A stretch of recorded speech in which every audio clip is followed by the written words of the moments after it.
Nature and Lifestyle on this episode ventured out of the city of Abuja to the outskirts where farmlands abound.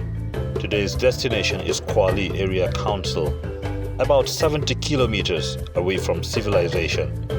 The journey is a tough one. The crew would have to cross a river whose only bridge had been destroyed by the torrential rains. With no access road or electricity, the reality in the 20 villages on the other side is a sharp departure with what is obtainable in the city center.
But the beauty beyond the river made the journey worth every bit of it.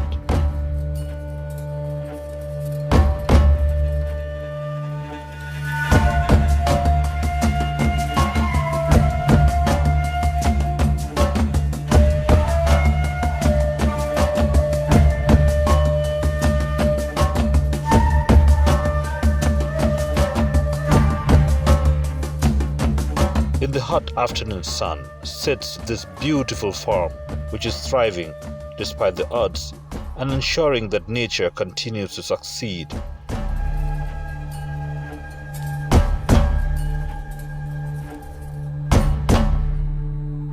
From the bird's eye, a sprawling demonstration of hectares of agroforest, a shimmering hectare of greenhouse, an animal feed processing factory, a vegetable oil press, and a food processing line, all firmly nestled in nature. It's midday in the city of Abuja, and I'm somewhere at the outskirt part of Abuja, Kwali to be specific, and I'm enjoying this beautiful shade just under this very massive tree here in a man-made forest. It's super exciting. We have all sorts of tree in this forest. As a matter of fact, they just harvested some crops from it, so it's a bit less dense. This is a this is a wood tree, and this is cassava, a very long cassava, and this is banana plant. We have some turmeric. For those of you who like dodo, this is plantain plants, and we have a lot of things going on, a lot of plants going all at the same time. It is called an agroforest. It's absolutely amazing. It's just going to be us exploring everywhere in here. My village girl has come out. I can see a ripe papaya here. I think I'm going to harvest it. Stay tuned, you get to find out after the break.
Right now I'm trying to twist off.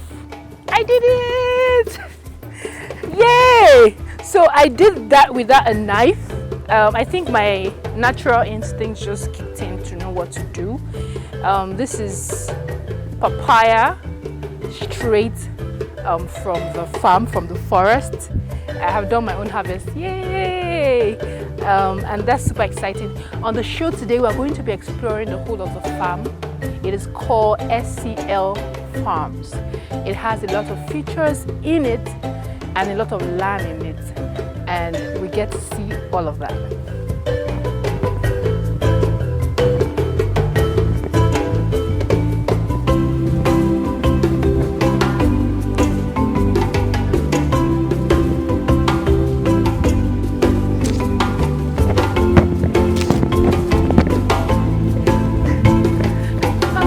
Hi.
Samuel Kosari manages this farm.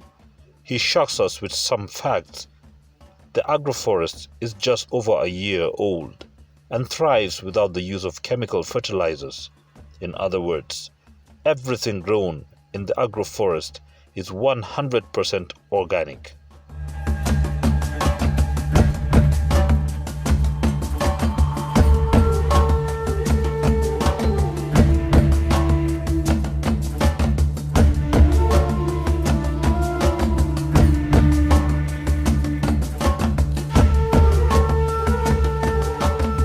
We do not use any kinds of artificial fertilizer. Actually, we don't use fertilizers. We just use soil stimulators and rejuvenators and things that we can easily find around the farm.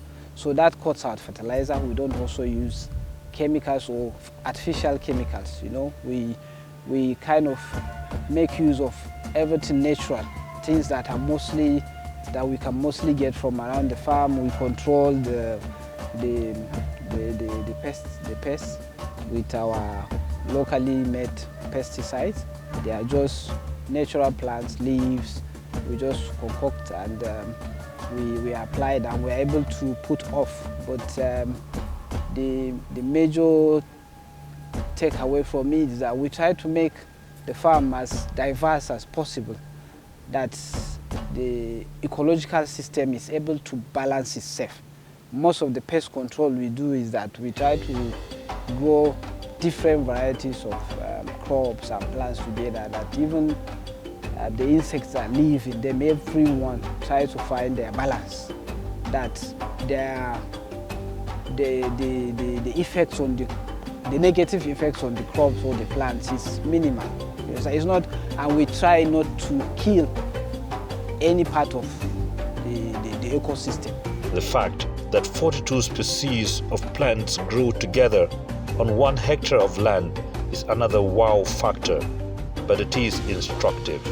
I'm part of this discovery, and as you can see in this farm, we have a lot of crops. They compete, and during the competition doesn't stop their productivity, like their yield.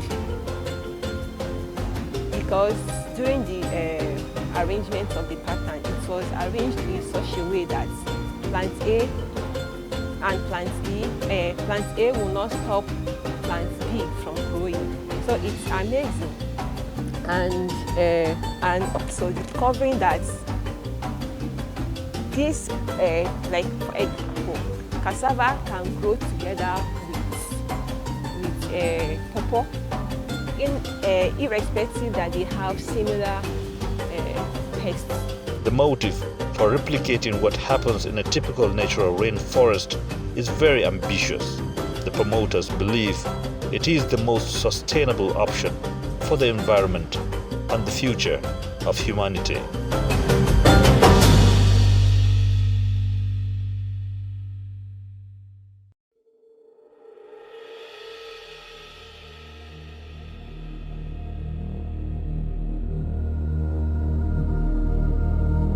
And say that this system is more than what people think, and I think this system will save Nigeria, will save hunger in Nigeria, because could you imagine in a hectare of land where we have like 42 different varieties of plants?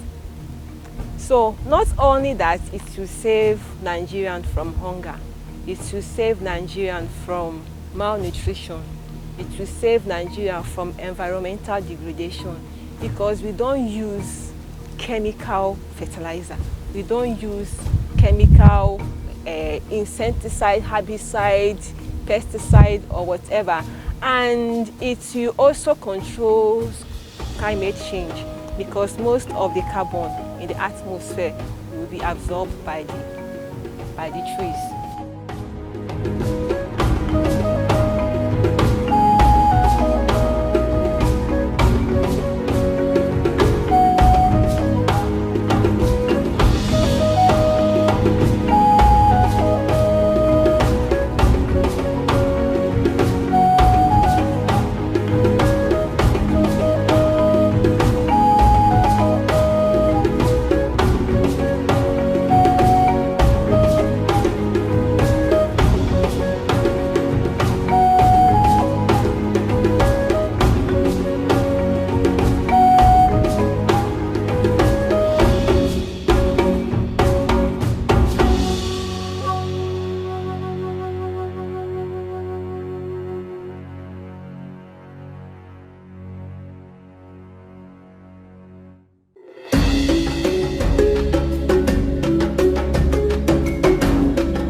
esse som, pulsando seco no ar, merece nossa atenção.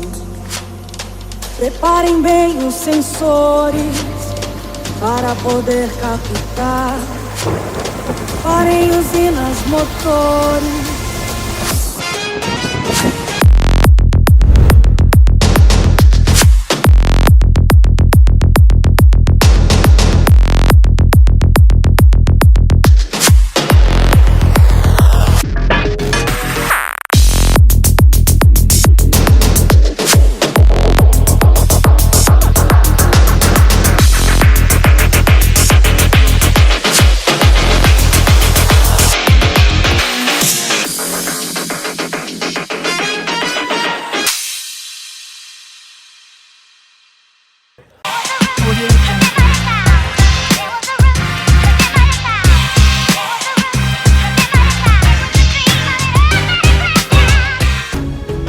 Commercial farming is made possible by the use of new technology and equipment that make it easy for farmers in this time to farm and produce food for the increasing population of the earth.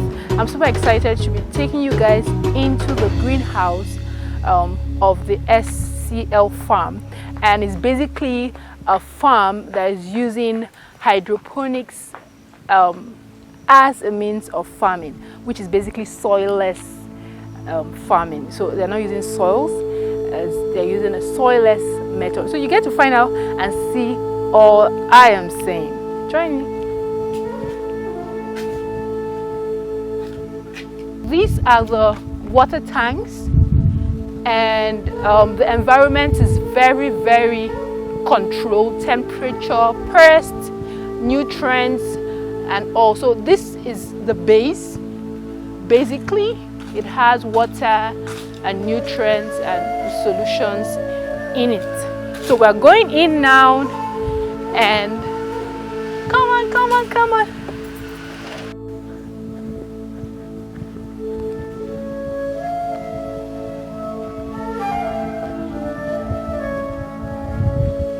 So we're going to go into the greenhouse.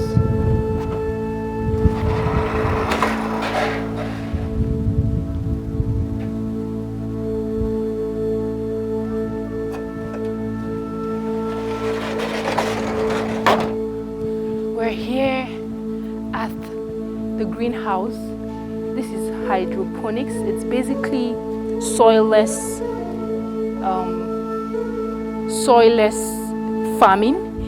The plants are put in, instead of soil, are put inside of coconut husk or shells. And these shells are actually kept for 12 years, you know, scientifically checked.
So as of now, we have two greenhouses. We call them greenhouse 1 and 2. Yes. And each of these is 5,000 square meter, which is half a hectare. So the two put together is 1 full hectare, which covers 10,000 square meter. On a bed like this, yes, depending on how you space them, yes, you're supposed to do anything between 170 to 200 plants, yeah, in one bed. Yeah. And so in a bay, like the bay is from there Here we have 6 beds or troughs. If we say 170 plants, you are looking at anything between 4,500 to 5,000 plants in one greenhouse. This is called hydroponics. It means farming without soil and at the same time using water. So this is cocoa peats. It's made from coconut husk, but this has gone a natural decomposition, which takes roughly between 10 to 12 years before you can use it. But so it's not soil, but it's a medium that sustains the water and the vitamins in the water for the plant to grow appropriately. This is so everything has its advantage and disadvantage, but the advantage of the cocoa peat is that it's easier to control disease spread. So you can easily locate where it is and then you take it out. So most of the time, if you are growing on soil, once you have an infection, it's very difficult to isolate. Okay. But with the cocoa peat, it's very, very easy for you to isolate, treat, or remove the plants completely in order for you to save them from infecting the other ones. Okay. Assuming I don't have any storage facility and I harvest this tomato at 70% ripe like this, I have the guarantee it can last for 6 days. 6 days? Yes, if I don't have any form of cooling system. Yes, as long as it's well, the room is well irrigated, this can stay for 7 days. Okay. Yes, but if I have a cooling system, I can keep it for 60 days. 60? Yes. The life cycle of this tomato starts in the nursery. So directly opposite on the other side of this greenhouse is the nursery. Okay. So once you plant, it takes anything between 16 to 24 days. It's not a fixed thing for the plants to be ready for transplanting. And once they are ready for transplanting, you move them here and you transplant. Just normal transplanting process. And then from that day, from the day of transplanting, you look at give and take 60 days, then you should be in first production.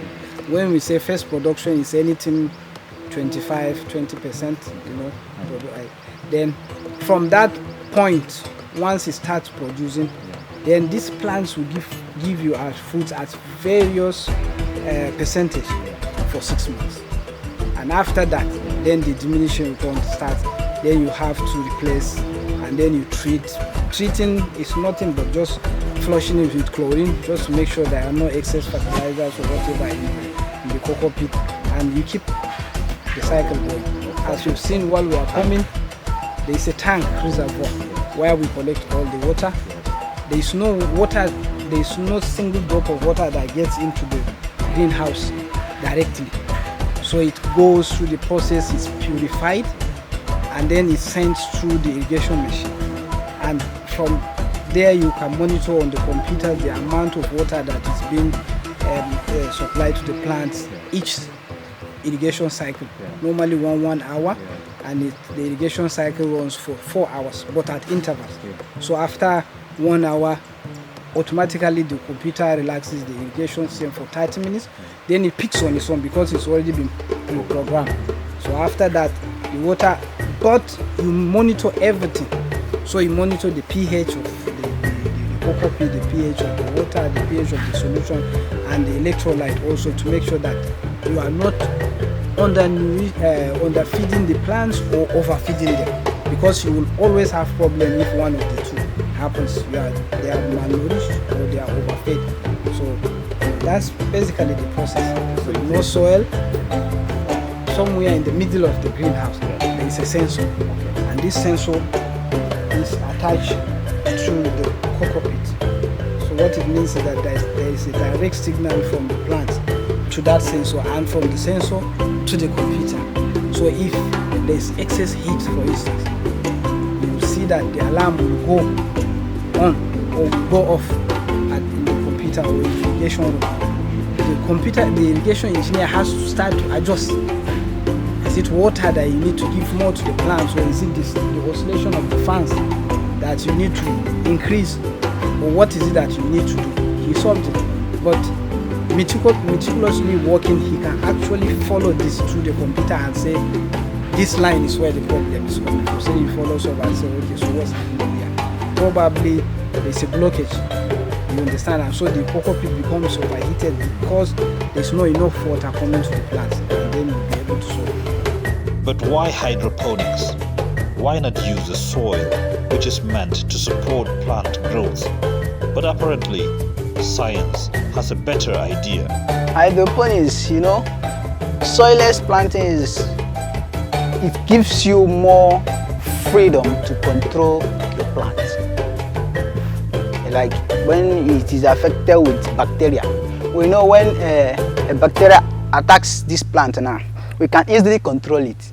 But with a soil, if it is being attacked, you hardly do that.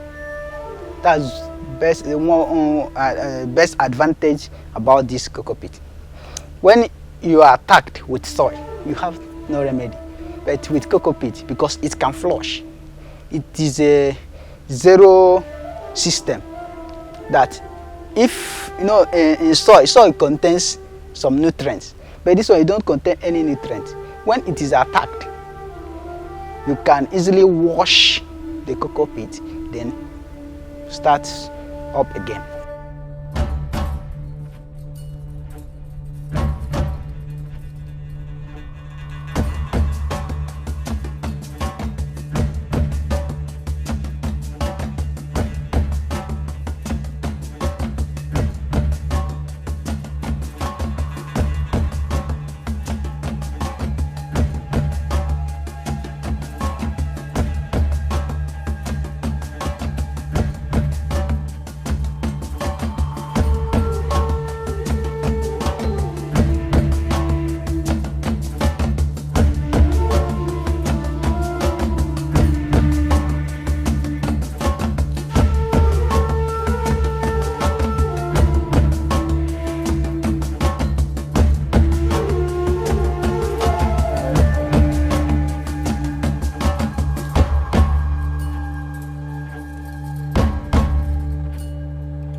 at the farm is just a day to realize and appreciate all the farmers in Africa and the world for all the wonderful things that they do, because food is such an essential part of living.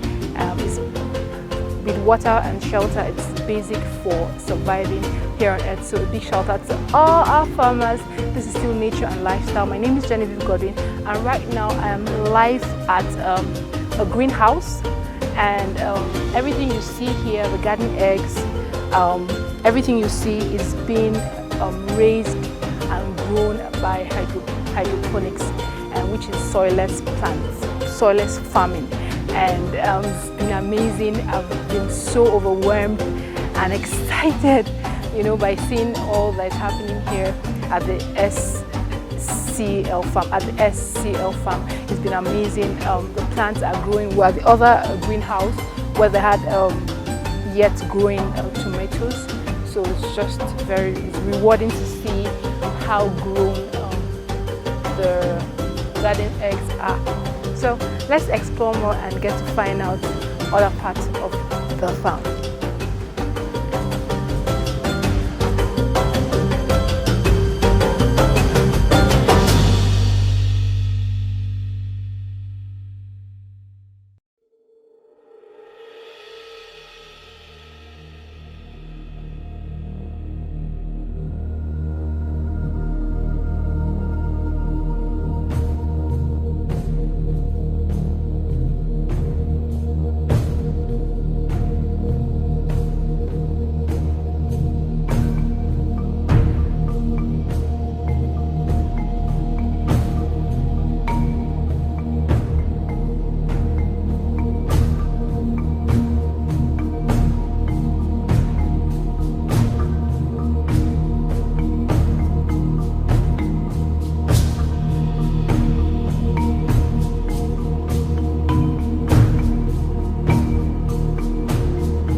Concept of computers being used to water and nurture the plants in the greenhouse with fertilizers was a bit too much to understand in theory.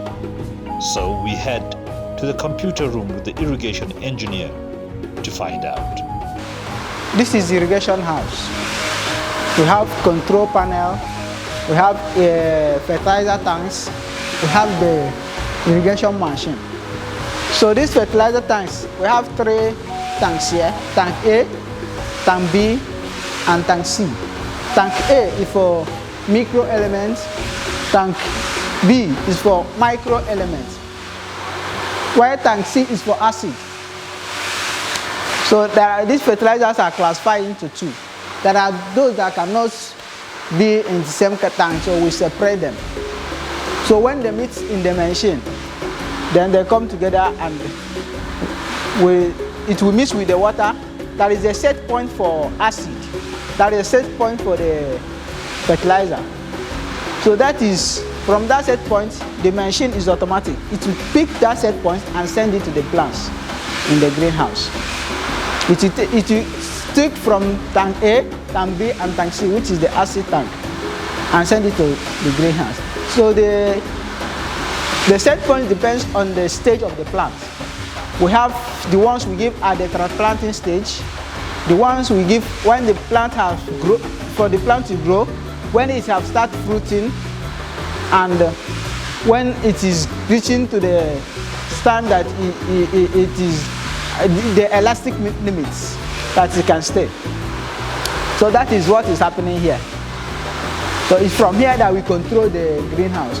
Here we have climates. From here we control the climates. We control that's the temperature, the relative humidity. From this irrigation house, we control. We have a sensor which monitors everything in and out happening in the greenhouse and the environment. So it gives us signal to our system. Then from there we can see everything happening inside the computer. The computer will be telling you this is the amount of fertilizer you are sending, this is the amount of acid you are sending, this is the climate degree, this is the relative humidity amounts in the greenhouse, and everything that relates to the greenhouse. So when the climate is low, the greenhouse, there will be an alarm, so you know that the greenhouse climate is very low, that we have to do something. There is a solar weaving. When it's very low, we used to bring that solar weaving down, so that there will be no ventilation, so that it will have a normal temperature. When it's very high,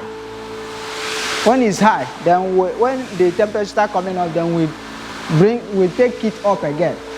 And when the temperature is high, there is fans inside the greenhouse. They will peak. The higher the temperature, the higher the fan rotates. So that is how everything is being operated here. Thank you. Exploring the SCL farm has been absolutely thrilling and amazing. From the agroforest to the greenhouse is something to definitely see. It's not something you see every day though. This is nature and lifestyle, and I must say agriculture is a very important aspect of every society, and for modern farmers and commercial farmers, incorporating commercial modern facilities is a necessity. Hydroponics is at play in this greenhouse. Different types of cash crops are being harvested, and for me the highlight has been the agroforestry, to see the amount of crops that they have harvested, because the rains just ended and it's harvest time, and to see the amount of things that are being grown there, from plantain to bananas to fruit crops and to merry cassava for gari. It's been amazing. I must say that our generation is one which is out to preserve the earth, preserve the species, and to protect it. And how do we do this? By cultivating crops and food items that we need, and also making sure that our forests are enough and sufficient to cater for our needs as a race and as a planet. I'm super excited because I have gone through every aspect of the farm with you in your house, and I'm here having so much fun. So I'm just super excited. Join me next time as we look for somewhere more exciting to explore in Mother Nature and how people enjoy themselves. I've had an amazing time. Yeah, call me a farm girl if you want. Yeah, I know. I'm just so excited, for all that we've been able to do today. So join me next time on the show. Join the conversation on social media at Nature and Lifestyle, and follow me on my personal page. You see it scroll past the screen. And join me next time on Nature and Lifestyle as we live our wildest dream and explore Mother Nature! Yay!